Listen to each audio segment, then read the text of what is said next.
Sir आपल्याकडून आदेश देण्यात आले होते एस-आय-आर संदर्भात की कुठल्याही राजकीय पक्षाच्या कार्यालयामध्ये घुसून BLOंनी काम करू नये. मात्र जळगावात आज एक सामाजिक कार्यकर्ते पियुष पाटील त्यांनी आपल्या BLOंना शिंदे गटाचे जिल्हा प्रमुख विष्णू भांगळे यांच्या कार्यालयात एस-आय-आरचे काम करताना रंग्यात पकडलेलं आहे. त्यांनी आरोप सुद्धा केला या संदर्भात की अशा पद्धतीने काम होत असतील तर मग जिल्हाधिकाऱ्यांच्या आदेशाला अर्थ काय? तर स्वतः या संदर्भात आपल्याकडे तक्रार करणार आहे. ओके. आपल्याकडे संपूर्ण एस-आय-आरची जी प्रक्रिया आहे ती संपूर्ण 15 तालुक्यांमध्ये सुरू आहे. त्याच्यामध्ये 3677 BLO आहेत. त्या BLOंच्या सर्व प्रकारच्या ट्रेनिंग्स घेण्यात आलेल्या आहेत आणि जवळपास आपल्याकडे 7,500 BLO असिस्टंट देखील काम करत आहेत आणि सुपरवायझर्स आणि इतरही सर्व मिळून जवळपास 10,000 पेक्षा जास्त व्यक्ती हे एस-आय-आरचं काम आपलं करत आहेत. त्यांच्या परिपूर्ण ट्रेनिंग घेण्यात आलेल्या आहेत आणि त्यांचा दररोज आढावा घेतला जातो आणि त्यांना या सर्व गोष्टी क्लिअर करून सांगण्यात आलेल्या आहेत की काय करायला पाहिजे आणि काय केलं नाही पाहिजे.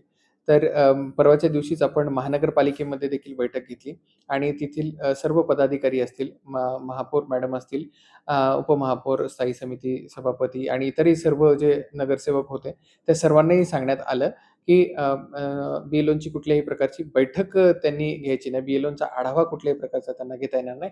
माहिती घेण्याचा अधिकार सर्वांना आहे. माहिती घेता येऊ शकते.